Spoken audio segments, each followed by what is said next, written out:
Hello everyone, I am the after-sales technician of YULONG company. Today I will introduce to you the case of making pellets with pine wood. The customer's production workshop area is about 3,000 square meters. This is the raw material storage area.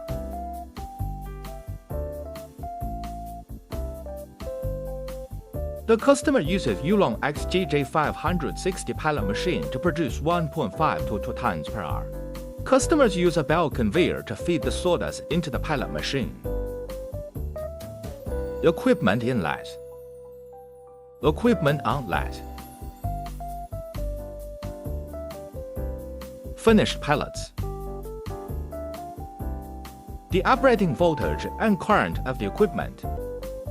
Thank you for watching. Please send us an inquiry if you want to know more.